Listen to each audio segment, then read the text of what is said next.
Alhamdulillahi haqqa hamdih wa asyhadu an la ilaha illallah wahdahu la syarika lah ta'ziman limajdih wa asyhadu anna Muhammadan abduhu wa rasuluh sallallahu alaihi wa ala alihi wa sahbihi wa sallama tasliman katsira ila yaumiddin.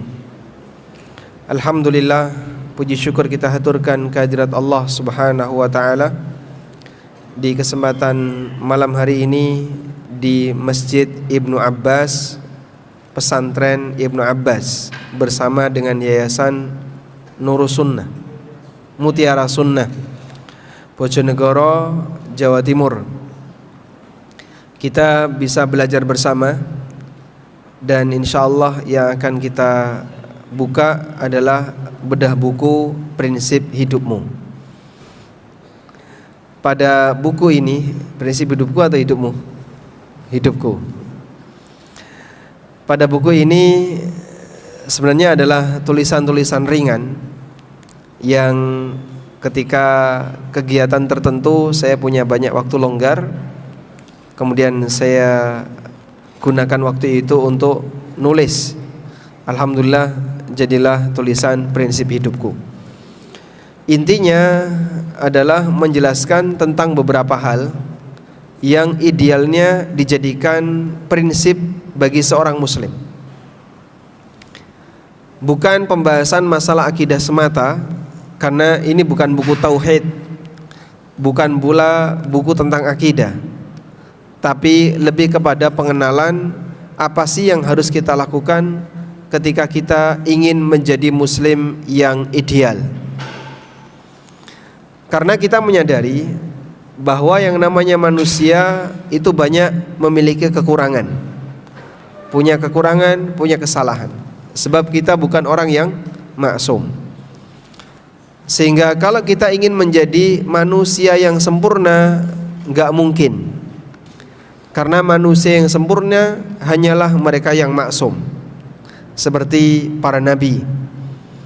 Sedangkan kita yang tidak maksum pasti punya kekurangan. Oleh karena itu, minimal yang kita lakukan adalah berjuang untuk mendekati yang ideal. Kalau tidak bisa menjadi ideal, minimal berjuang mendekati yang ideal. Bagian itulah yang insya Allah akan kita bahas. Sehingga bagaimana agar kita bisa mengantarkan diri kita untuk mendekati yang ideal, menuju pribadi yang lebih ideal, prinsip hidupku, itu insya Allah semoga bisa menjadi bagian dari tangga untuk menuju ke sana. Sudah? Selanjutnya jamaah yang dimuliakan Allah Subhanahu wa taala, di daftar isi dari prinsip hidupku itu ada 17 nasihat. Mulai dari nasihat selalu jaga niat baik, kemudian nasihat menjaga keselamatan iman, nasihat jangan lewatkan sehari tanpa menambah ilmu, dan seterusnya sampai yang terakhir adalah berbuat baik di sisa usia. Dengan keterbatasan waktu yang kita punya, dari sekian judul itu Anda silahkan pilih 3 yang kompak ya. Kalau nggak kompak nggak jadi. 1. Yang 1 pertama apa? Niat. Sepakat niat? Nggak sepakat? Ya sudah, kita tinggalkan, nggak jadi. Harus sepakat. 1 apa? Yang 1 yang mana? Coba lihat daftar isi, pilih 3. 1. Ya?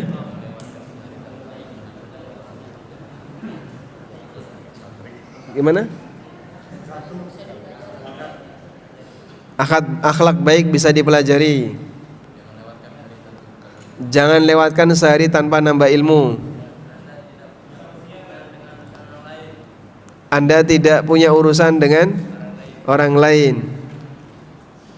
Terus perbaiki sisa usia. Nomor 17. Sama. Ini kok tergantung selera dan usia ya. Sing krasa tuwa milih nomor 17. Sing krasa sek enom nomor pertama. Tayyib. Ketua DKM ada di sini? Mudir. Wain mudir.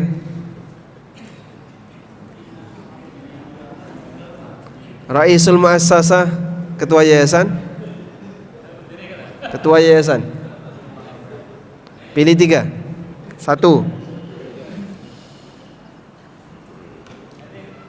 Ini di sini nggak ada pembahasan poligami, jangan milih itu ya. 1 apa? Baik, niat. Yang kedua? Nomor 3. Yang ketiga? 17. Baik, 3 ini ya. Saya kunci di 3 nomor. 1, 3, 17. Kita bahas yang pertama, tentang selalu jaga niat baik. Nabi SAW mengingatkan bahwa amal itu tergantung niat. Mad dalil, apa dalilnya? Innamal a'malu bin niat. Sesungguhnya amal itu tergantung dari niatnya. Sehingga dari hadis ini kita bisa mendapatkan pelajaran bahwa posisi niat sangat penting bagi amalan hamba. Bahkan para ulama menyebutkan sebuah pernyataan, niyatul mu'min khairum min amali. Niat seorang mukmin lebih baik daripada amalnya. Hadis ini dhaif, sehingga kalau disebut sebagai sabda Nabi SAW itu tidak valid, enggak sahih. Meskipun secara makna benar.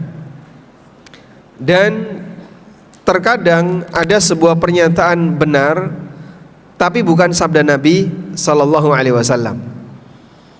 Semua sabda Nabi SAW yang sahih pasti benar, tapi tidak semua kebenaran adalah hadis Nabi SAW. Paham ini? Baik.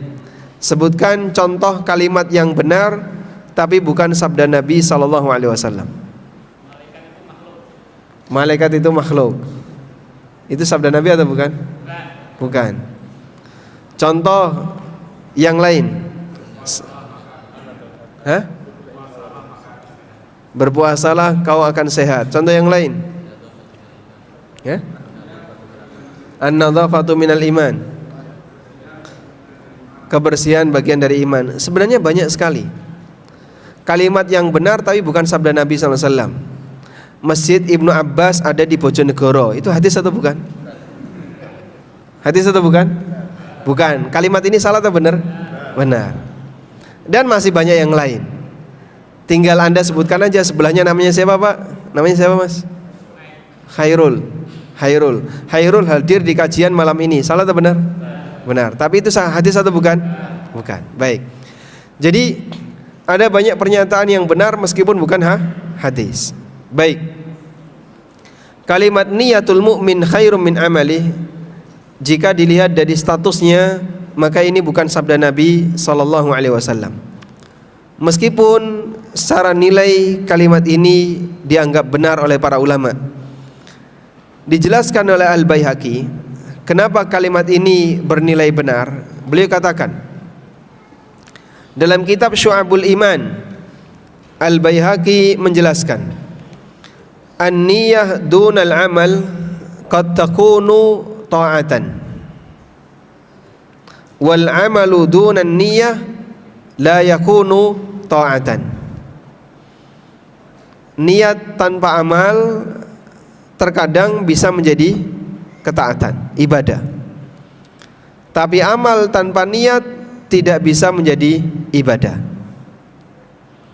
Dalilnya adalah sabda Nabi SAW dalam hadis riwayat Bukhari, man hamma bihasanatin falam ya'malha falahu hasanatun kutibat lahu hasanatun. Barang siapa yang punya keinginan untuk melakukan kebaikan, punya keinginan sehingga hanya sebatas niat. Siapa punya niat untuk melakukan kebaikan, falam ya'malha, dan dia tidak berhasil melakukannya, falahu kutibat lahu hasanatun, maka tercatat untuknya 1 pahala. Masya Allah. Dan dalil tentang ini banyak sekali. Selain hadis yang tadi kita baca, juga hadis yang saya sebutkan di bawah itu. Ada orang yang dia tidak beramal, tapi Allah Subhanahu wa ta'ala berikan pahala bagi dia sesuai dengan niat amalnya. Contohnya berkaitan dengan orang yang tertidur ketika punya niat untuk tahajud. Rasulullah sallallahu alaihi wasallam bersabda, "Man ata firashahu wa huwa yanwi ayyakuma yusalli minal lail." Barang siapa yang ketika tidur dia punya niat untuk qiyamul lail, faghalabathu aina, tapi dia dikalahkan oleh matanya sehingga dia nggak bisa melek. Ini kelopak mata berat rasanya untuk diangkat, padahal kelopak mata itu berapa on? Berapa on, Pak? Kelopak mata kita itu berapa on? Gak ada setengah on. Mungkin 2 gram, atau mungkin kurang ya kalau 2 gram, mungkin 5 gram atau 10 gram. Sangat ringan. Tapi Masya Allah, yang kurang dari setengah on ini atlet angkat besi nggak bisa ngangkat ketika subuh. Kenapa? Merem. Lebih kuat santri Ma'had Ibnu Abbas yang sebelum subuh sudah melek dibandingkan orang yang badannya gagah tapi nggak kuat ngangkat kelopak mata karena malas. Maka bagian dari sunnah Nabi Sallallahu Alaihi Wasallam, ketika beliau bangun tidur apa yang dilakukan? Ketika beliau bangun tidur apa yang dilakukan? Hah? Hah? Sebelum itu, sebelum cuci tangan, berdoa. Beliau baca doa apa? Alhamdulillahilladzi ahyana ba'dama amatana wa ilain nusyur. Kemudian baca apa? Kemudian apa yang beliau lakukan? Famasaha wajhahu. Beliau mengusap wajahnya untuk menghilangkan rasa kantuk. Maka bagian dari sunnah ketika bangun tidur itu ngusap wajah, menghilangkan rasa kantuk. Bahasa kita kucek-kucek mata. Termasuk diantara sunnah. Sebagaimana yang dijelaskan oleh Ibnu Abbas. Tujuannya apa? Biar mata ini nggak berat. Maka silahkan digosok, dihilangin rasa kantuknya, melek. Kemudian ke toilet. Nah kalau di toilet jangan bengong. Kadang sudah sampai toilet meneng semedi di toilet. Orang metu komat sudah itu. Maka harus segera cuci tangan, kemudian wudu, siwak, gosok gigi. Insya Allah godaan setan yang membuat kita berat untuk beribadah akan lepas. Faghalabathu ainahu hatta asbah. Tapi ada orang yang dia terkalahkan dengan matanya sampai subuh. Kutiba lahu ma nawa, maka dicatat untuknya sebagaimana apa yang dia niatkan. Wa kana naumuhu shadaqatan alaihi min rabbih, sementara tidurnya menjadi sedekah dari Allah untuknya. Masya Allah. Berarti kalau kayak gini Pak, kita tiap malam niat tahajud meskipun sering gagal. Enggak demikian. Orang kalau punya niat, maka yang dilakukan apa? Persiapan. Sehingga tunjukkan kebenaran niat itu dengan cara apa? Persiapan. Dia akan persiapan pasang alarm. Dia persiapan pasang apalagi? Orang yang mau untuk membangunkan dia. Orang akan persiapan. Maka bisa jadi ada orang punya niat, tapi niat itu berubah. Kapan itu? Saat dia tidur, tiba-tiba alarmnya bunyi jam 3, langsung blek mati. Begitu dia bangun, kegiatan pertama yang dilakukan apa? Matikan alarm. Maka dia tidur lagi, niatnya sudah berubah. Dia tidak dapat pahala tahajud. Kenapa?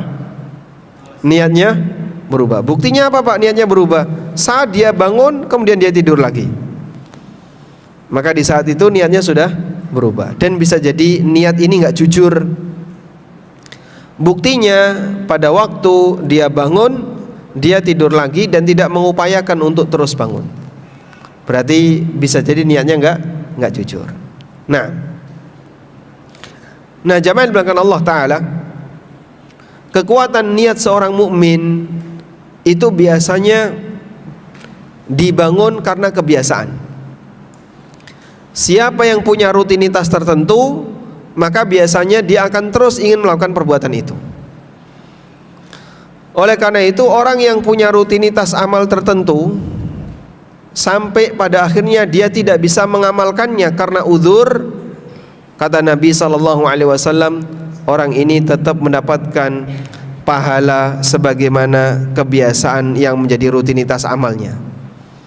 Rasulullah SAW bersabda, "Idza maridal abdu aw safara kutiba lahu ma kana muqiman sahiha." Apabila seorang hamba itu sakit atau dia safar, maka akan dicatat untuknya sebagaimana amalan ketika dia sehat dan dia tidak safar. Maka ada orang yang misalnya rutin puasa Senin Kemis, lalu suatu ketika dia sakit, pas hari Senin dia sakit. Karena dia sakit di hari Senin menyebabkan dia nggak bisa puasa. Dia tidak puasa bukan karena malas, tapi dia tidak puasa karena uzur sakit. Andaikan tidak sakit dia puasa, maka orang seperti ini tetap dapat pahala puasa. Nah, berkaitan dengan ini ada anugerah yang sangat istimewa kalau bisa Anda jaga baik-baik. Allah Subhanahu wa taala berfirman, "Illal ladzina amanu wa 'amilus salihati falahum ajrun ghairu mamnun." Kecuali orang-orang yang beriman dan beramal saleh, maka mereka mendapatkan pahala yang tidak pernah putus. Apa sih yang dimaksud pahala yang tidak pernah putus? Pahala yang terus mengalir. Kenapa bisa demikian? Ini ada di surat apa? Surat At-Tin. Catat ya. Allah berfirman di surat At-Tin bahwa orang mukmin yang beramal saleh dapat pahala yang tidak pernah putus. Sebagaimana Allah menjanjikan untuk nabinya sallallahu alaihi wasallam, beliau bisa mendapatkan pahala yang tidak pernah putus. Wa innalaka la ajran ghaira mamnun. Allah berfirman tentang Nabi Muhammad sallallahu alaihi wasallam, wa innalaka la ajran ghaira mamnun, dan engkau akan mendapatkan pahala yang enggak pernah putus. Baik. Apa yang dimaksud pahala yang tidak pernah putus? Ada penjelasan yang disampaikan oleh Ibnu Abbas.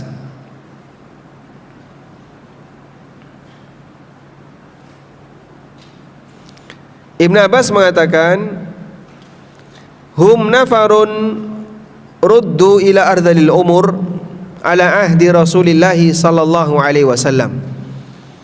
Ini adalah sekelompok orang yang dia mencapai usia sangat tua di masa Rasulullah sallallahu alaihi wasallam. Mereka punya uzur dengan usianya, sehingga Allah beritakan kepada mereka kalau pahala yang mereka lakukan pada amal sebelumnya tidak akan hilang.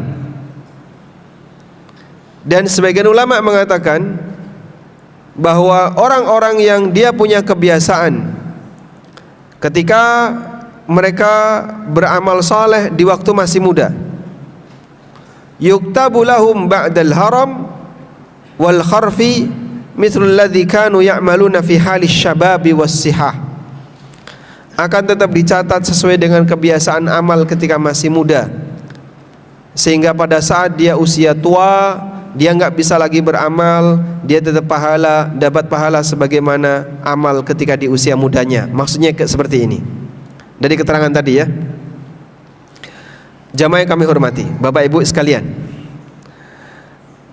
bahwa amal soleh yang ringan itu adalah tabungan di hari tua apabila dilakukan secara rutin. Para dokter mengatakan olahraga itu tabungan kesehatan di hari tua. Para ulama mengatakan merutinkan amal soleh itu adalah tabungan ibadah di hari tua.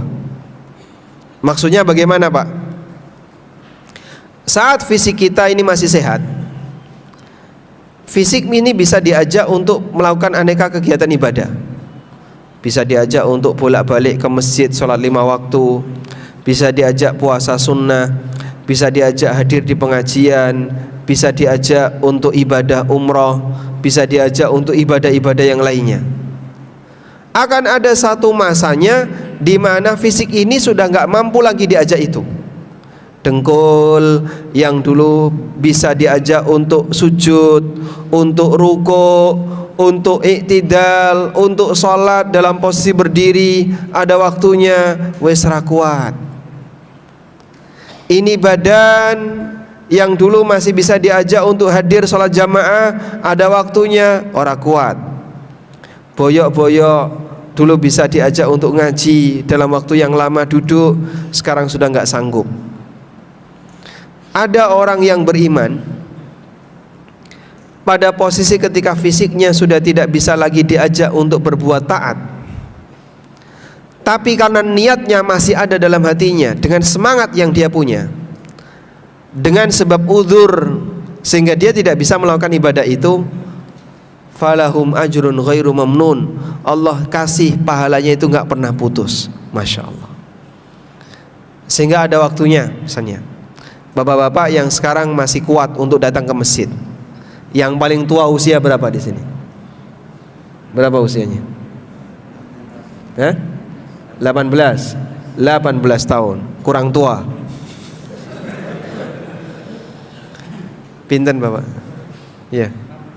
62. 65. Ada lagi di atas 65? Pinten? Mana? Berapa? 65 setengah, masya Allah. Nah, 70, 76, yang 76 siapa? 76. Enggak ada? Pak? Oh, enggak ngaku ya, enggak apa-apa ya. Baik. Mungkin ada waktunya badan ini masih bisa diajak sholat jamaah. Bisa jadi ada waktunya saya sudah enggak sanggup lagi Pak Ustadz. Kenapa? Dengkulku wis ra kuat, boyokku wis ra kuat, kaki saya sudah nggak bisa untuk diajak ke masjid. Badan saya kalau diajak ke masjid baru keluar rumah masuk angin Pak Ustadz, wis loro-loronen. Akhirnya dia hanya bisa tinggal di dalam rumah. Tapi masya Allah orang ini walaupun ada di dalam rumah, pahala dia sholat jamaah nggak pernah putus Pak. Kenapa? Karena itu yang menjadi rutinitas dia, kebiasaan dia, dan semangat itu tidak hilang. Makanya Bapak Ibu, mumpung kita masih diberi kekuatan fisik oleh Allah, sehingga bisa mengerjakan A, bisa mengerjakan B, bisa mengerjakan C, mari kita perbanyak mini habit, kebiasaan baik yang ringan, yang bisa rutin. Sebab rutinitas itulah yang menjadi pahala kita yang gak pernah putus, walaupun kita sudah berhenti beramal karena kondisi badan yang tidak bisa lagi diajak untuk beramal. Akan ada satu masa. Baik, ada salah satu jamaah, beliau itu daftar haji reguler dengan masa tunggu 30 tahun. Sampai akhirnya keluarganya menyarankan, Pak, umure sampeyan lho wis nyanda ya. Sudah umur sekian masih nunggu haji reguler sekian puluh tahun. Mbah kira-kira bapak isih urip apa wis mati. Tapi Masya Allah, orang ini ketika disarankan oleh keluarganya, wis duitnya ditarik aja pak, daripada di sana nggak kepake. Kan tuh uang bisa ditarik ya, dengan dibatalkan. Tapi beliau memberikan jawaban, saya nggak mau. Saya akan tetap menantikan ini. Kalaupun saya mati dan nggak berhasil berangkat haji, saya mati dalam penantian. Masya Allah, mati dalam penantian berangkat haji, walaupun nggak berhasil, karena beliau sudah punya niat, bahkan sudah bayar, sudah daftar. Tapi karena masalah antrian yang demikian, tetap dapat pahala haji. Istimewa bukan? Makanya kami kasih motivasi kepada kaum muslimin. Bapak kalau memang mampunya hanya daftar reguler, dananya cukup untuk itu, nggak usah takut, daftar, tawakal ala Allah. Tapi pak, usia saya sudah 70 tahun baru daftar, antri 30 tahun, masuk 100 tahun berangkat haji pak, masuk rekor muri nanti. Nggak usah berpikir seperti itu, pokoknya bapak daftar, udah tawakal ala Allah. Kalau memang dipanggil, insya Allah Allah mudahkan. Kalau kemudian belum waktunya kok meninggal, mati dalam penantian. Dan mati dalam penantian ibadah, insya Allah bernilai ibadah. Fa innahum saru ilallahi biqalbihim, karena orang ini berangkat menuju Allah dengan hatinya, tidak hanya sebatas dengan jasadnya. Maka ada sebuah ungkapan yang disampaikan oleh Abdullah bin Mubarak, wa kam min amalin saghirin tukabbiruhun niyah, wa rubba amalin saghirin, wa kam min amalin kabirin tusaghiruhun niyah, wa kam min amalin kabirin tusaghiruhun niyah. Ada amal besar jadi kecil karena niat, ada amal kecil jadi besar karena niat. Makanya masalah niat ini luar biasa. Bisa jadi pak, ada orang yang bolak-balik umroh tapi niatnya tidak bisa naik melebihi sejengkal dari badannya. Kenapa? Karena niatnya niat yang nggak baik misalnya. Kenapa kok dia sering umroh? Nyari status sosial, biar dipuji oleh masyarakat, biar ini biar ini. Betapa rendahnya niat dia. Makanya niat ini menentukan kualitas amal. Baik, Imam Ahmad pernah berpesan kepada putranya Abdullah, inwil khaira fa innaka la tazalu fi khairin ma nawaital khaira. Tiap hari pak, tolong perbarui niat kita untuk kebaikan. Jadi besok bapak punya niat apa? Saya besok hari Jumat ya, saya pengen punya niat, saya punya niat satu, saya pengen bisa baca Al-Quran. Yang kedua, saya pengen bisa sedekah, saya pengen ini, bikin dah. Sudah? Dari semua daftar niat itu jadikan rencana. Rencana kegiatan harian. Ada yang terlaksana dan banyak yang gagal. Kalaupun betul-betul itu diniatkan, insya Allah jadi pahala. Bagian itulah yang ingin kita perjuangkan. Baik, selanjutnya kita beralih ke apa lagi? Nomor 3, jangan lewatkan sehari tanpa ilmu. Bapak Ibu yang dimuliakan Allah Ta'ala, kita dilahirkan oleh ibu kita semuanya dalam kondisi yang sama. Apa itu? Nol, nggak ngerti apa-apa. Sehingga manusia ketika lahir dimulai dari apa? Dari nol, nggak ngerti apa-apa. Saya ketika lahir nggak ngerti apa-apa, bapak ibu ketika lahir juga nggak ngerti apa-apa. Ulama-ulama kibar ketika lahir juga nggak ngerti apa-apa. Sehingga kita dan ulama mulainya sama-sama dimulai dari nol. Allah Subhanahu wa taala berfirman, wallahu akhrajakum min butuni ummahatikum la ta'lamuna syai'a. Allah mengeluarkan kalian dari rahim ibu kalian dalam kondisi kalian tidak mengetahui apapun. Baik. Dan kondisi kita dengan para ulama di masa silam sama.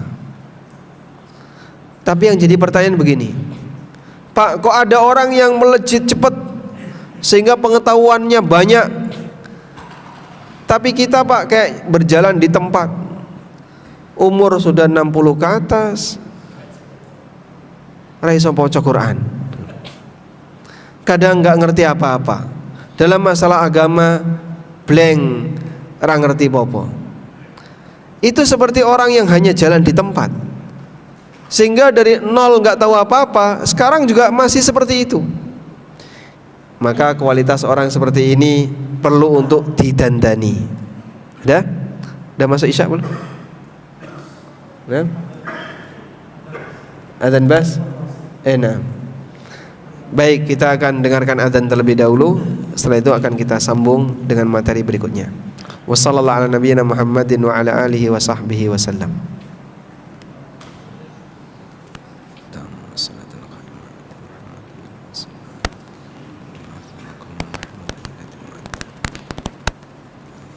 Alhamdulillah wassalatu wassalamu ala Rasulillah wa ala alihi wa sahbihi wa mawalah. Wa asyhadu an la ilaha illallah wahdahu la syarikalah wa asyhadu anna Muhammadan abduhu wa rasuluh. Saya mulai dari perenungan tadi ya, bahwa kita dan para ulama mulainya itu sama dari nol.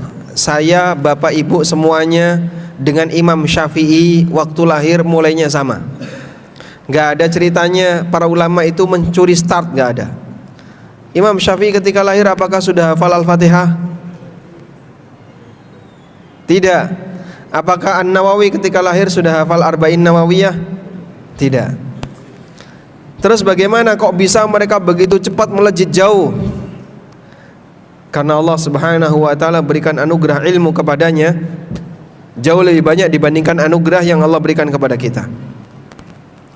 Karena itulah jamaah di belakang Allah Subhanahu wa taala, jika kita menyadari bahwa kita ini mulai dari nol, usaha kita selanjutnya adalah bagaimana agar kita bisa meningkatkan kualitas diri kita ini dengan mengurangi kebodohan yang ada pada diri kita, mengurangi ketidaktahuan itu.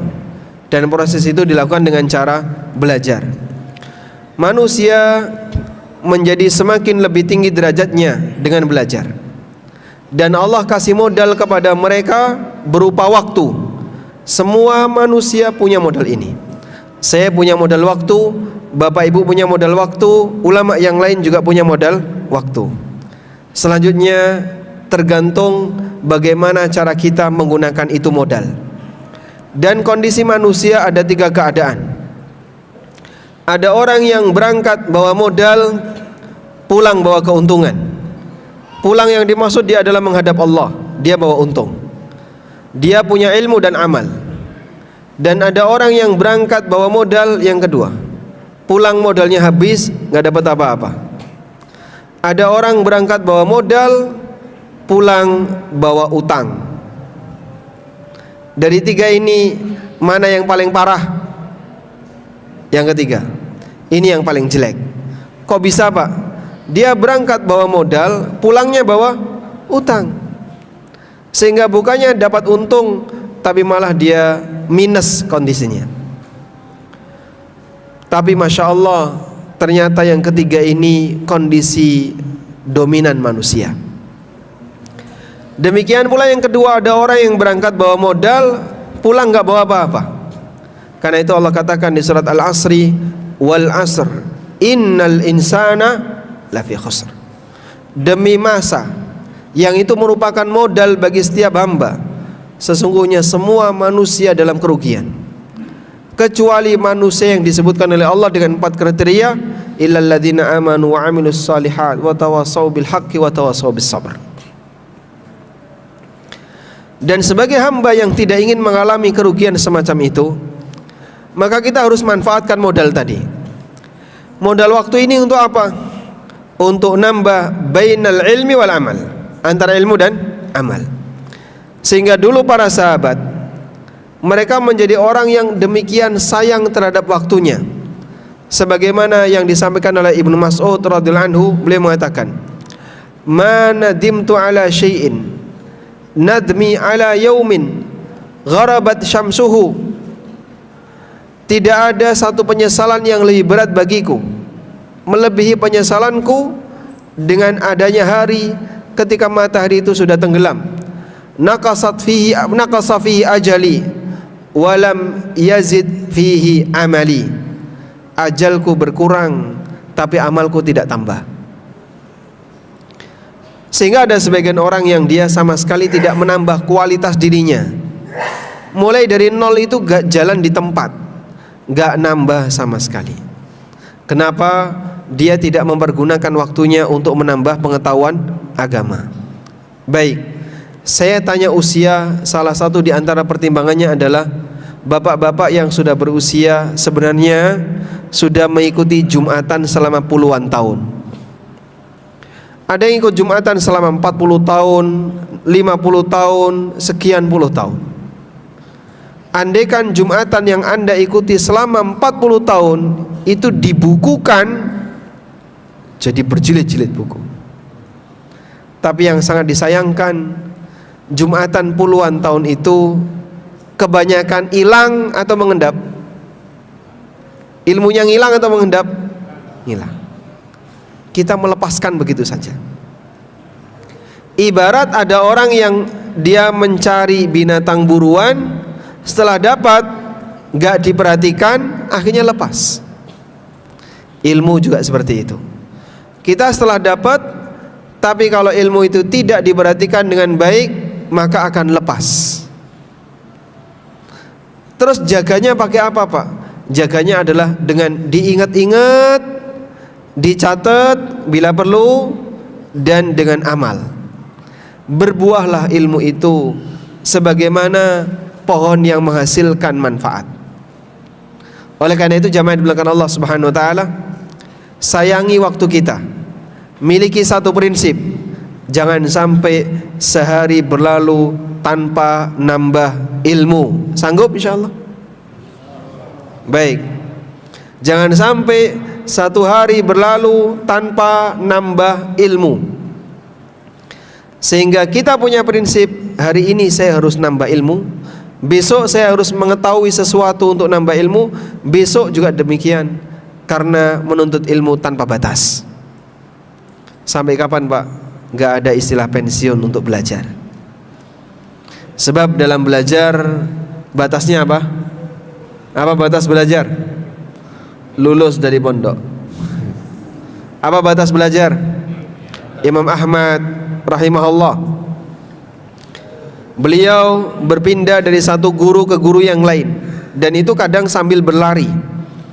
Sekarang di masjid A ada kajian, ikut. Pindah ke masjid B, jam berikutnya lari ke masjid B. Pindah ke masjid C, ada kajian di masjid C, lari ke masjid C. Terus seperti itu tiap hari, sampai ada orang yang menangkap beliau pada waktu sedang lari. Lalu orang ini bertanya, "Ya Aba Abdillah, ila mata?" Wahai Abu Abdillah, sampai kapan kau akan melakukan seperti ini? Kemudian beliau memberikan jawaban, "Ma'al mihbarah ilal maqbarah." Uktub ma'al mihbarah ilal maqbarah. Tulis ya. Uktubu yang santri. Ma'al mihbarah ilal maqbarah. Bersama tinta menuju kuburan. Artinya apa? Belajar itu sampai mati. Dan para ulama memberikan banyak sekali nasihat, seperti nasihat yang disampaikan oleh Abu Darda radhiyallahu anhu. Beliau pernah mengatakan, "Kun aliman au muta'alliman au mustami'an wala takunir rabi' fatahlak." Jadilah orang yang berilmu.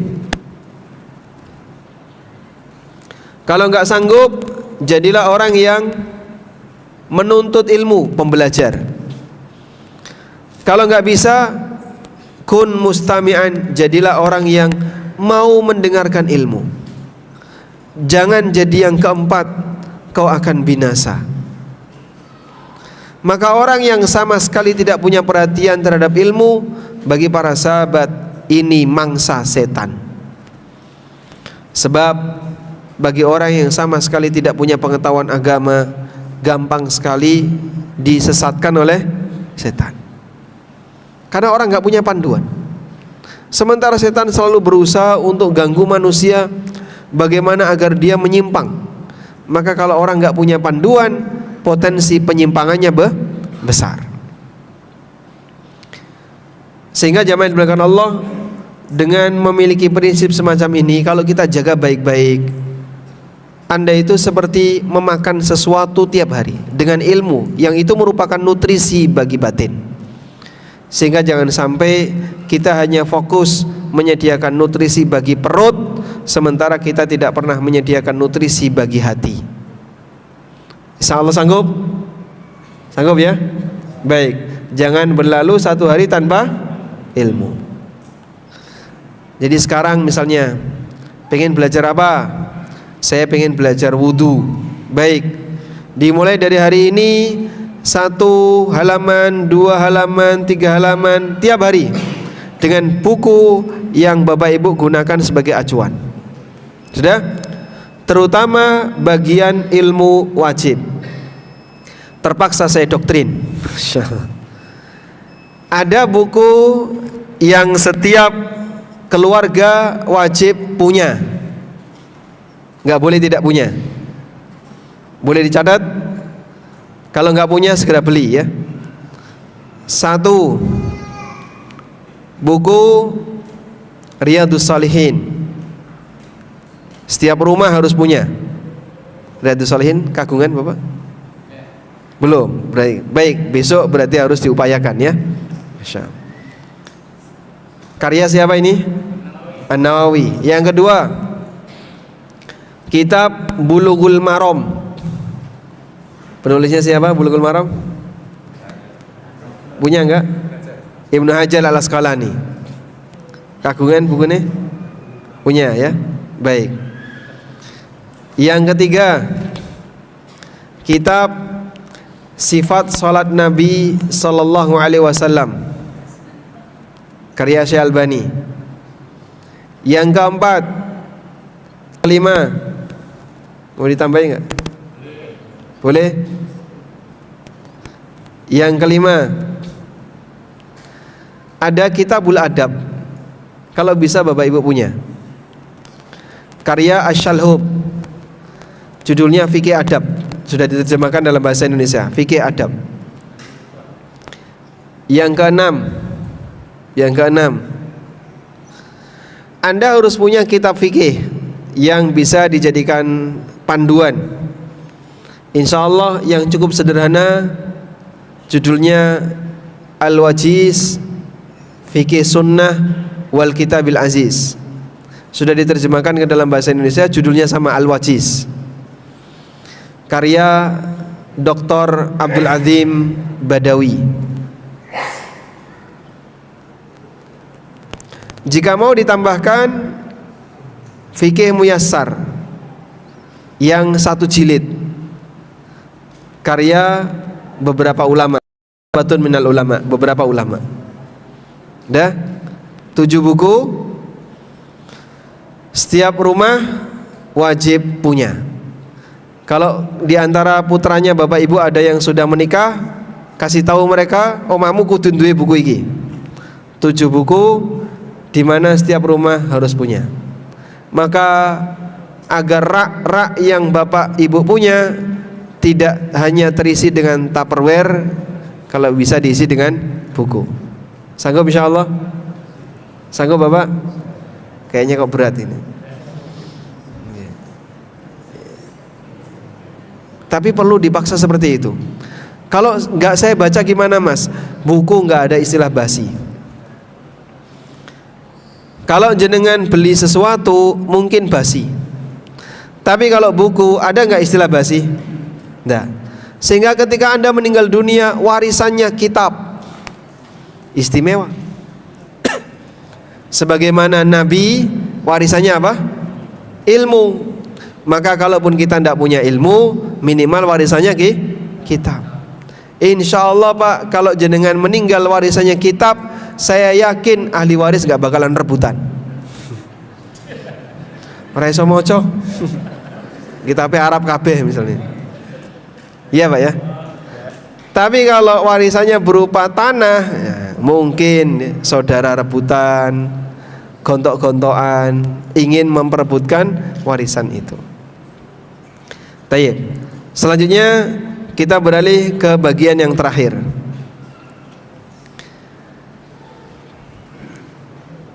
Perbaiki sisa usiamu. Berbuat baiklah di sisa usiamu. Penentu dari keberhasilan hamba adalah di ujungnya. Cara hisab Allah ada dua. Hisab di akhirat, hisab di dunia. Hisab di akhirat penentunya bagian awal. Awalnya baik, yang lain dianggap baik. Hisab di dunia penentunya di bagian akhir. Akhirnya baik, seluruh awalnya dianggap baik. Karena itu sekarang kita berada di dunia, maka yang menentukan yang mana? Di bagian akhir, ujung. Ujungnya itu apa Pak? Menjelang kematian. Nabi SAW bersabda dalam hadis riwayat Bukhari, innamal a'malu bil khawatim. Sesungguhnya amal itu ditentukan oleh ujungnya. Maka seorang muslim dia tidak tenggelam dengan masa silam. Karena mungkin kita punya masa silam yang beragam. Ada yang gelap gulita, ada yang agak coklat, ada yang putih, dan berwarna-warni. Bahkan bisa jadi masa silamnya para sahabat lebih kelam dibandingkan masa silam kita. Di antara sahabat ada yang pernah nyembah berhala. Di antara sahabat ada yang pernah membunuh sahabat yang lain dulu, seperti Al-Wasi membunuh siapa? Hamzah. Kemudian Al-Wasi masuk Islam dan beliau baik Islamnya sampai akhirnya terbunuh dalam perang Yamamah. Di antara sahabat dulu ada yang mau membunuh Rasulullah sallallahu alaihi wasallam. Di antara sahabat dulu ada yang sangat benci kepada Nabi sallallahu alaihi wasallam. Tapi ketika mereka masuk Islam dan menjadi sahabat, mereka jadi pahlawan-pahlawan dalam agama Islam. Kita berutang budi kepada mereka. Radhiyallahu anhum wa ardhahum. Tayyib. Jadi kalau bicara masa silam, kita semuanya punya masa silam. Maka kita tidak tenggelam dengan masa silam. Kita bicara sekarang dan ke depan. Bagaimana untuk bisa menjadi orang yang sukses ketika menghadap Allah Subhanahu wa taala. Intinya, coba kita lihat pesan yang disampaikan oleh Fudail bin Iyad di halaman 101. Wes khatam ya berarti bukunya, udah langsung 101.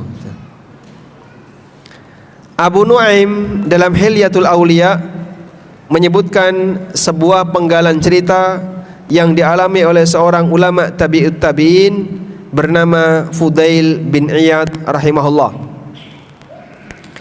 Suatu ketika Fudail ketemu dengan seseorang, lalu terjadilah dialog. Kam ata alaika minas sanah? Usia anda berapa? Orang itu menjawab, situna sanatan, 60 tahun. Lalu Fudail mengatakan, anta tasiru ila rabbika sittina sanatan tushiku an tablugha. Bapak sedang melakukan perjalanan menuju Allah selama 60 tahun. Sebentar lagi Bapak akan sampai. Karena semua orang yang hidup hakikatnya apa? Sedang melakukan perjalanan menuju Allah. Sebagaimana Allah firmankan dalam Al-Quran, ya ayyuhal insan innaka kadihun ila rabbika kadha. Wahai manusia, sesungguhnya kalian betul-betul capek menuju Rabbmu, famulaki, sampai kau ketemu Allah. Sehingga semua hamba ketika hidup dia sedang melakukan perjalanan menuju Allah. Yosua pinten Bapak nyun sewu? Usia berapa? 65 tahun. Bapak melakukan perjalanan menuju Allah selama 65 tahun. Kurang berapa tahun lagi, Pak? Wallahu a'lam. Baik. Yang paling muda di sini berapa usianya? 14 tahun. Antum berarti melakukan perjalanan menuju Allah selama 14 tahun. Kurang berapa hari lagi? Enggak tahu. Dan yang dimaksud dengan sisa usia itu apa? Yang sekarang sedang kita hadapi. Karena kita tidak tahu besok apakah kita masih hidup ataukah kita akan mati. Sehingga sisa usia kita adalah apa yang saat ini sedang kita hadapi. Maka spontan orang itu langsung mengatakan inna lillahi wa inna ilaihi raji'un. Lalu Fudail bertanya, arafta makna? Kamu tahu apa makna kalimat itu? Tidak tahu, tolong jelaskan. Kemudian Fudail mengatakan, inna lillahi fa ana lillahi abdun. Kita adalah milik Allah, berarti kita adalah hamba Allah. Wa inna ilaihi raji'un, dan kita akan kembali kepada Allah. Maka siapa yang tahu kalau dia adalah hamba Allah dan dia akan kembali kepada Allah, sadari dia akan menghadap Allah. Dan ketika dia akan menghadap Allah, sadari dia akan ditanya oleh Allah. Dan siapa yang sadar kalau dia akan ditanya oleh Allah, fal yu'id lil mas'alati jawaban. Siapkan jawaban untuk pertanyaan Allah. Karena pertanyaan Allah tidak menerima jawaban tidak tahu. Sehingga orang yang berada di alam kubur ketika ditanya oleh malaikat mungkar dan nakir, orang mukmin ketika ditanya man rabbuka, dengan tegas dia bisa menjawab Rabbi Allah. Ketika orang munafik dan orang kafir ditanya man rabbuka, dia menjawab la adri, la adri. Aku enggak tahu. Aku enggak tahu. Fantaharahul malaika, maka dia dibentak oleh malaikat sambil mengatakan ma daraita wa ma talait. Kau enggak mau tahu dan enggak mau baca. Akhirnya dipukul sama malaikat. Maka di yaumil akhir jawaban enggak tahu enggak diterima. Sekarang kalau saya tanya kepada Bapak Ibu enggak tahu, diterima. Besok jawaban enggak tahu enggak diterima. Oleh karena itu para ulama mengingatkan, kalau kita akan menghadap Allah dan ditanya oleh Allah, fal yu'id lil mas'alati jawaban, maka siapkan jawaban untuk pertanyaan Allah. Famal hilah, orang itu semakin ketakutan. Terus gimana caranya biar saya bisa selamat? Yasirun liman yassarahullah, kata Fudail, mudah bagi orang yang dimudahkan oleh Allah. Apa itu? Kemudian beliau ngasih nasihat yang layak untuk kita catat dengan air mata. Bagaimana nasihat Fudail? Tuhsin fima baqiya yughfar laka ma madha, fa innaka in asa'ta fima baqiya ukhitta bima baqiya wa bima madha. Kita ingin menghadap Allah dalam kondisi suci, sebagaimana sebelum kita sholat kita menghadap Allah, kita berwudu, membersihkan diri dari najis dan hadas. Maka sudah selayaknya kita upayakan kita bersih dari kotoran-kotoran dan noda dosa. Dengan banyak apa? Memperbaiki sisa usia. Di sisa usia inilah kesempatan kita untuk memperbaiki diri, agar kita bisa menghadap Allah dalam kondisi sebagai hamba Allah yang lebih bersih dari perbuatan dosa. Doa agar diwafatkan sebagai muslim ahlu sunnah, perjuangan kita. Karena Allah berwasiat, wala tamutunna illa wa antum muslimun. Jangan sampai kalian mati kecuali dalam kondisi muslim. Minimal kalau kita nggak bisa istiqomah untuk tahajud, nggak bisa istiqomah puasa sunnah, nggak bisa diceritakan oleh Talhah bin Ubaidillah al-Baghdadi Beliau punya pengalaman ketika bersama Imam Ahmad. Wafaqa rukuba Ahmad bin Hanbal fi masyarakat senangnya luar biasa. Fakana yutilus sukut, dan beliau itu nggak banyak bicara. Beliau diam terus. Faidza takallama, kalaupun keluar suara, qala, beliau mengucapkan kalimat Allahumma amitna alal islami wa sunnah. Allahumma amitna alal islami wa sunnah. Beliau lebih banyak diam. Kalaupun bersuara, yang keluar doa Allahumma amitna alal islam wa sunnah. Allahumma amitna alal islami wa sunnah. Ya Allah, wafatkan aku di atas Islam dan sunnah. Tujuannya apa? Menjaga diri agar menjadi muslim sampai mati, menjadi ahlu sunnah sampai mati. Sehingga dua PR yang bisa kita lakukan untuk menjadi hamba Allah di detik-detik sisa usia yang Allah berikan kepada kita. Pertama, jadilah hamba Allah yang menyadari untuk memperbaiki diri di sisa usia ini. Yang kedua, dukung ujung kehidupan kita dengan doa, karena kita tidak tahu sampai kapan kita bisa bertahan sebagai seorang muslim yang baik. Sebab yang namanya godaan hidup itu besar, maka kita butuh dukungan doa. Semoga doa kita diijabahi oleh Allah Subhanahu wa taala. Wallahu taala alam, wa sallallahu ala nabiyyina Muhammadin wa ala alihi wa sahbihi wasallam. Ini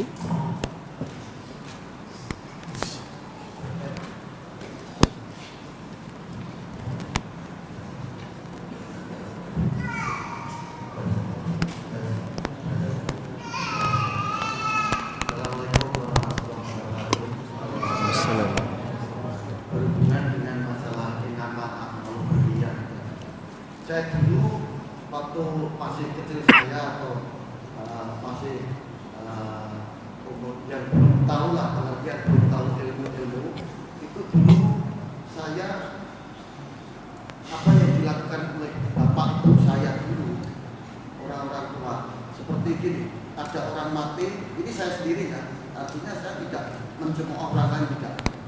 Saya melakukan juga 3 hari, 7 hari, 40 hari, 100 hari, 1000 hari atau call peringatan jatuh, saya lakukan. Sehingga di situ niat saya itu mendekatkan kepada Allah. Saya pikir itu adalah agama Islam pengertiannya. Ternyata akhir-akhir itu adalah syariatnya Hindu.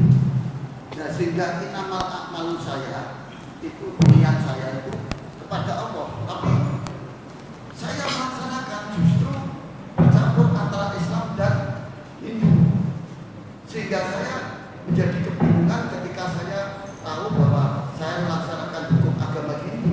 Nah, yang dicatat pikiran saya, karena saya berguru, itu pikiran saya itu oleh malaikat Raqib Atid dicatat saya sebagai orang Islam atau dicatat sebagai orang Hindu, atau kalau dikatakan saya ini bisa keluar dari kemurtadan Islam itu, atau saya masih tetap. Sehingga pertanyaan saya ini niatnya benar tapi pelaksanaannya salah.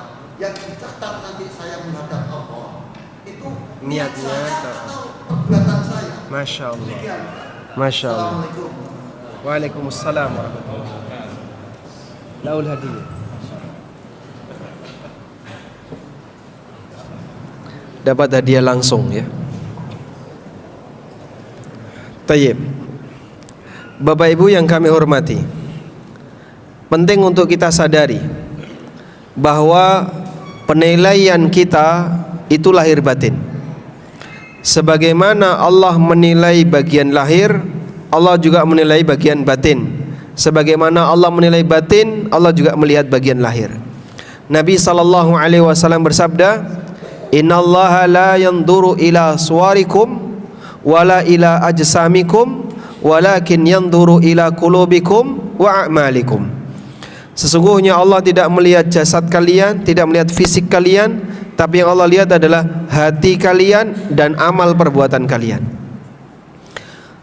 Hadis sahih riwayat Muslim.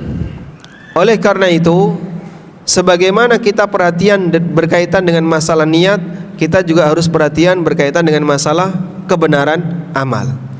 Maka perbuatan yang salah tidak bisa dibela dengan alasan niat yang baik, sebagaimana perbuatan yang baik tidak akan bernilai ketika niatnya jahat. Dua ini harus sinkron. Ada orang yang maling, tujuannya untuk sedekah, niatnya baik atau buruk? Niatnya, lihat niatnya baik. Apakah malingnya jadi halal? Tidak. Kenapa?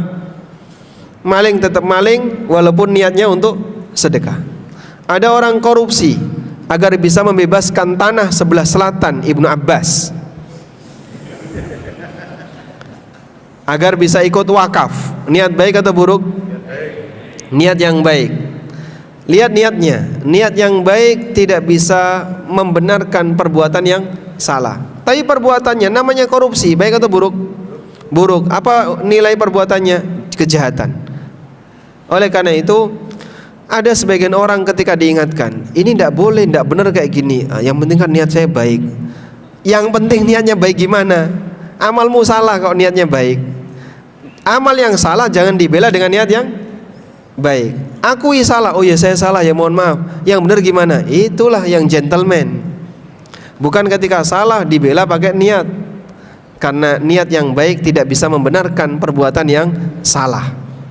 Selanjutnya, apabila ada perbuatan yang dilakukan oleh non-muslim, lalu kita meniru perbuatan itu, apakah kita jadi non-muslim?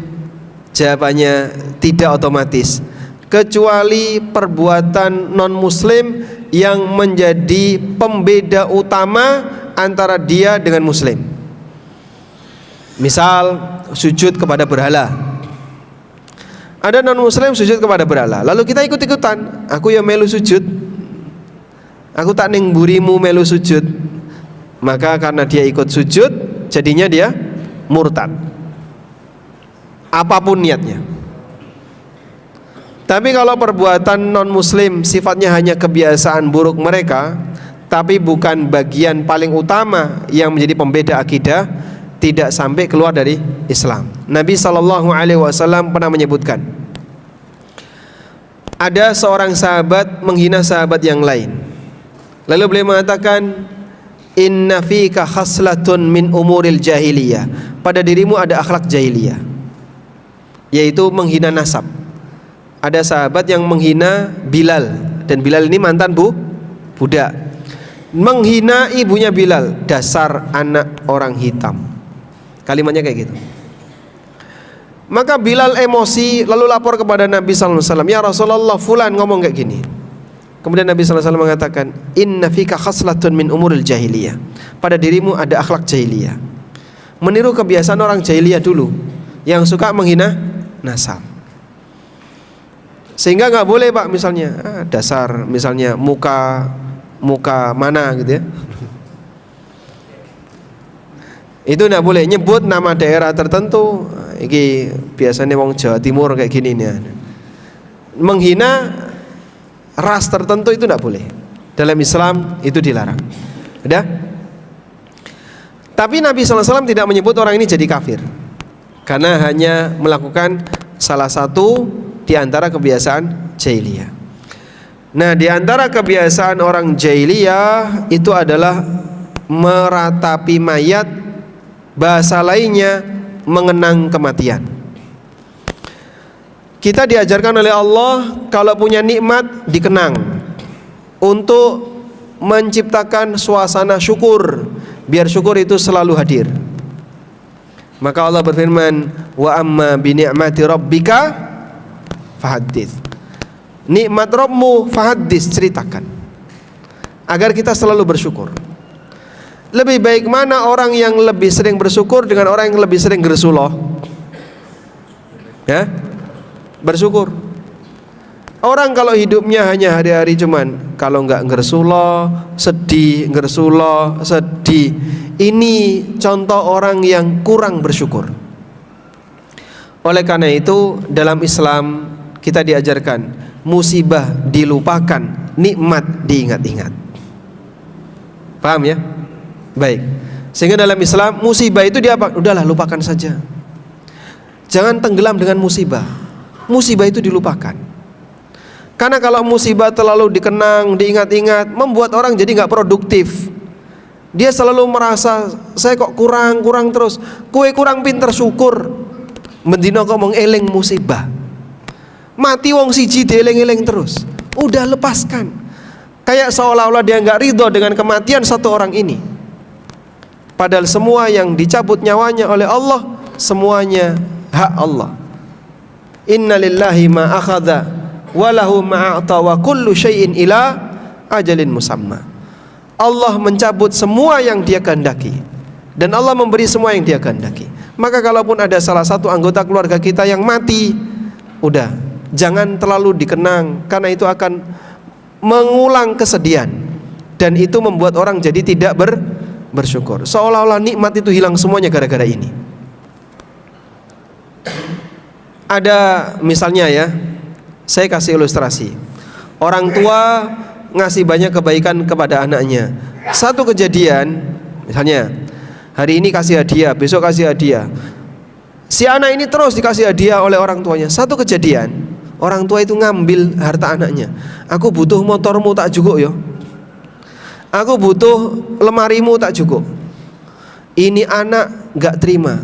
Tiap hari disebut-sebut. Bapak ngambil motor saya, Bapak ngambil lemari saya. Padahal dia itu sudah sering menerima hadiah dari orang tuanya. Sing disebut-sebut apa? Harta yang diambil oleh orang tuanya, itu aja yang disebut-sebut. Sementara nikmat pemberian yang lain yang sering diberikan oleh orang tuanya gak pernah disebut. Kira-kira sebagai orang tua emosi gak? Emosi. Bapak banyak ngasih sesuatu ke kamu, kamu gak pernah nyebut. Ini ngambil siji disebut-sebut tiap hari.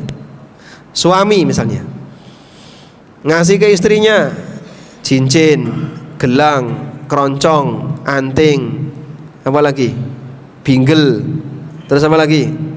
Sampai susuk-susuk dikai kabeh ya. Hampir ini suami ngasih hadiah. Suatu ketika suami butuh. Terus dia bilang kepada istrinya, "Dek, aku njaluk cincin siji. Tak dol, aku butuh." Udah? Terus dikasihkan. Dijual oleh suami, dipakai untuk nutupi kebutuhannya. Tiap hari sing disebut bojone, awas lho, hati-hati wingi wis niku cincin siji. Besok ngomong cincinku dhisik endi. Besok menek ngomong kayak gitu. Ini kira-kira istri yang sopan enggak? Ya? Sopan atau tidak? Layak dicarikan teman. Paham maksudnya, Mas? 14 tahun Mas mikir tekan kono. Udah? Gambarannya kayak gini. Makanya kita itu heran. Ajaran siapa yang mengajarkan kayak gitu? Padahal Nabimu sallallahu alaihi wasallam enggak pernah ngajarkan dengan aneka peringatan-peringatan kematian. Lalu ada orang beralasan. Alasannya kayak gini. Nyun sewu ya. Ini dadi rada serius ya. Wong mati kok kaya kucing. Wong mati kok kaya kucing. Maksudnya gimana, Pak? Lah mosok ora ono acara apa-apa Mas kaya kucing mati. Baik. Nabimu sallallahu alaihi wasallam seperti itu. Apakah Anda akan mengatakan para sahabat menyikapi nabinya kaya kucing? Wallahu a'lam. Fa'tabiru ya ulil absar. Silakan disimpulkan sendiri wahai makhluk yang berakal. Karena kalau kita bicara agama, kebenaran mutlak ada pada Nabi sallallahu alaihi wasallam. Sementara praktek manusia bisa salah bisa benar. Kamu pertahankan itu landasannya apa? Di Quran nggak ada, di hadis nggak ada. Bahkan di hadis berkali-kali menyatakan itu ditinggalkan. Jarir bin Abdullah radhiyallahu anhu mengatakan, "Kunna na'uddul ijtima' wa san'ata ta'amin ba'da dafni minan niyahah." Kami dulu menganggap kumpul di rumah duka kemudian makan-makan setelah prosesi pemakaman, termasuk tindakan meratapi mayat.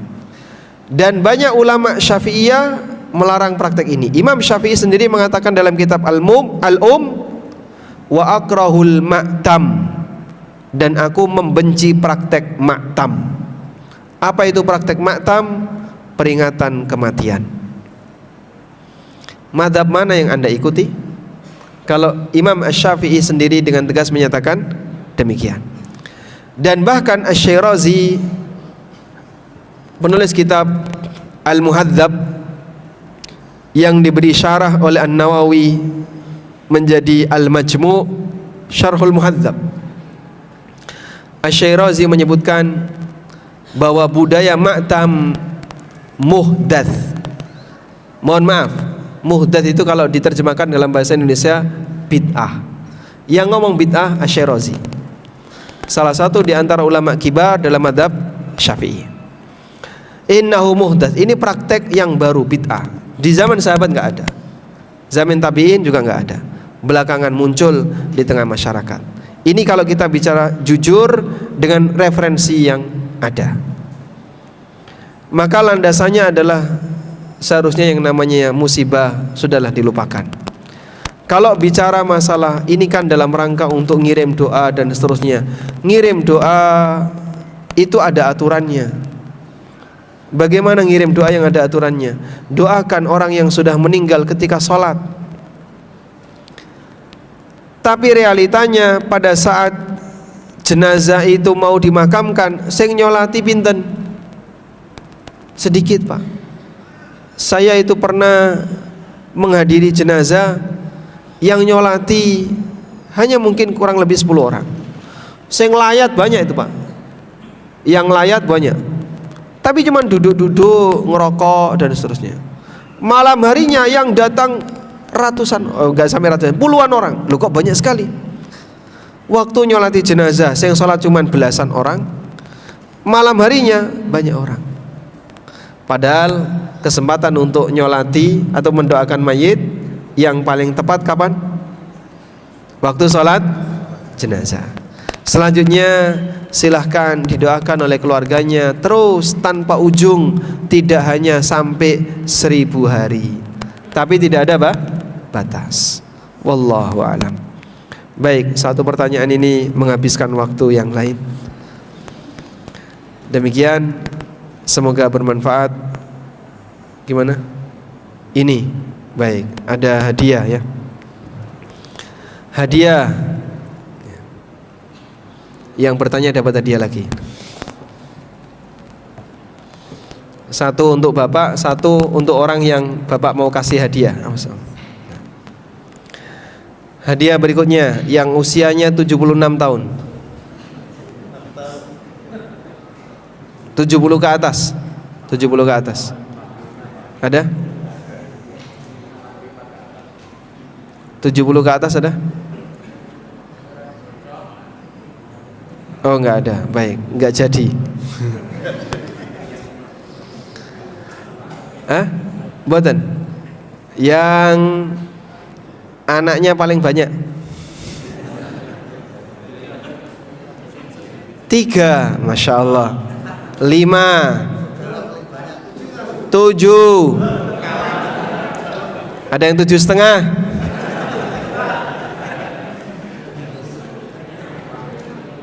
Baik. Saudara paling banyak, Masya Allah. Saudara kandung paling banyak. Masya Allah. Bapak luar biasa ya. 1 ibu, bapak 4. Oh gitu. Masya Allah. Barakallahu fiik. Baik, yang anaknya 7 dapat hadiah ya. Nah, dapat hadiah. Yang datang dari tempat paling jauh. Sumerjo, Merjo, Kanor, Babat, hah? Tuban, ada Tuban? Mana Tuban? Hah? Mana? Sidoarjo. Datang ke sini untuk kajian atau apa? Sidoarjo, baik, dapat Sidoarjo. Yang Sidoarjo datang ke sini untuk kajian dapat hadiah. Hah?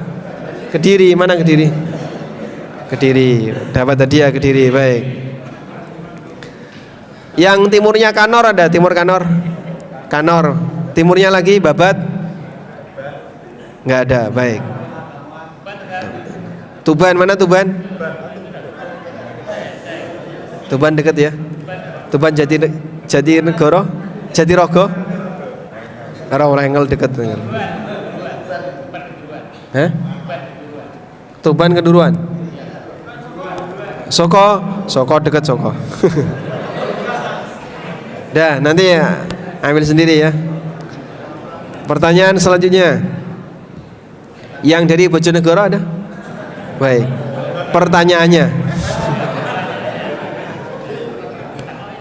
Sebutkan dalil bahwa penentu baik buruknya hamba adalah di ujungnya. duluan ini. Innamal a'malu bil khawatim. Masya Allah, dapat hadiah ya. Nah, ini dibagikan Pak, nanti tidak lali kamu. Sidoarjo, Kediri,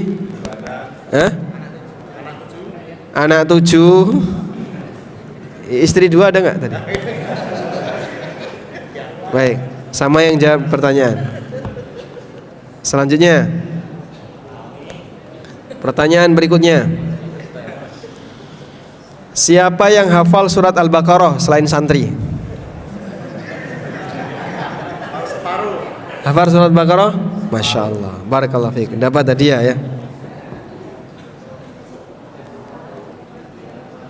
Selanjutnya, yang usianya 50 ke atas. Baik. Yang usianya 50 ke atas, yang hafal surat An-Naba. Surat An-Naba.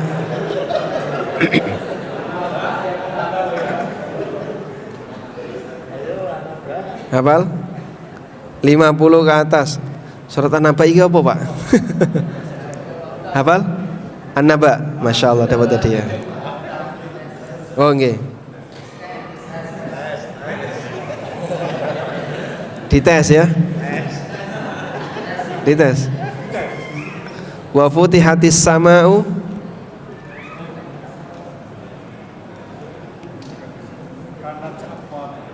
Terus dibalik nang kalau dia ini. Hafal ya? Baik. Innal lil muttaqina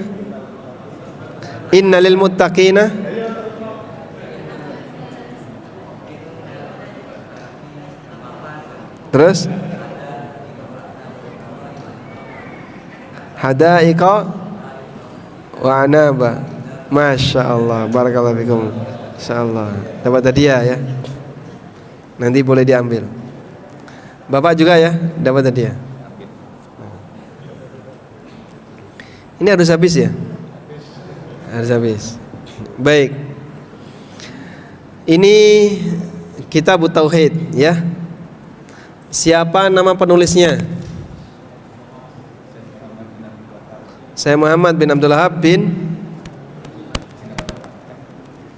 Abdul Wahab bin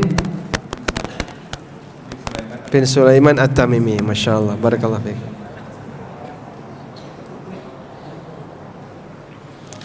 Pertanyaan selanjutnya.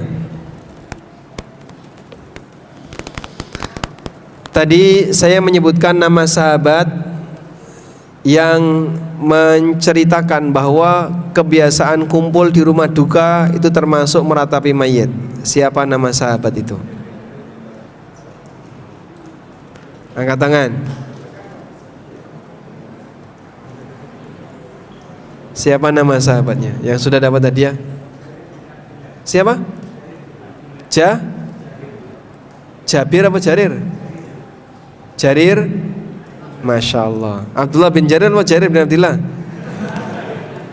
Jarir bin Abdullah. Dapat hadiah ya. Selanjutnya,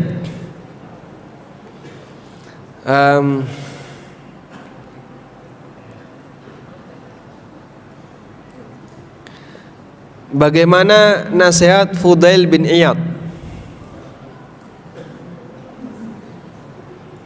Nah, tadi sudah dapat ya. Yang belum dapat? Ada yang hafal nasihatnya Fudail bin Iyad?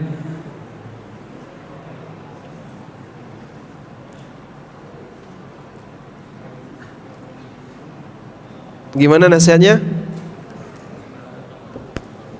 Perbaikilah di sisa usiamu. Terus maka akan diampuni dosa-dosamu di masa silam. Baik, dapat hadiah ya, Masya Allah. Meskipun paruan kita berarti.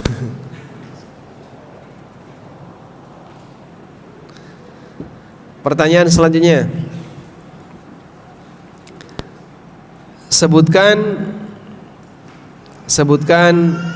nasihat Imam Ahmad kepada putranya. Inwil khaira. Lanjutkan. Selalu miliki niat yang baik. Terus baik, saya ganti. Apa doa Imam Ahmad? Apa doa Imam? Nah, Allahumma amitna alal islam wa sunnah. Nah, hadiah terakhir. Jazakallah khairan. Selain santri, yang santri nggak boleh jawab ya. Di antara bapak ibu sekalian yang selama hidupnya nggak pernah ngutang,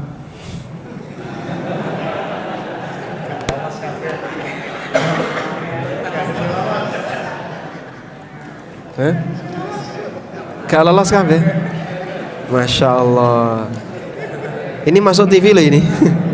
Bojonegoro kayak. Baik, saya ganti. Di antara bapak ibu sekalian yang tidak pernah utang riba. Oh, ada ya. Baik, karena ada 3, maka oh baik, sana aja dapat. Karena yang pertama angkat tangan. Alhamdulillah. Baik, demikian wassallallahu ala nabiyina Muhammadin wa ala alihi wa sahbihi wasallam. Wa akhiru da'wana alhamdulillahi rabbil alamin. Wassalamualaikum warahmatullahi wabarakatuh.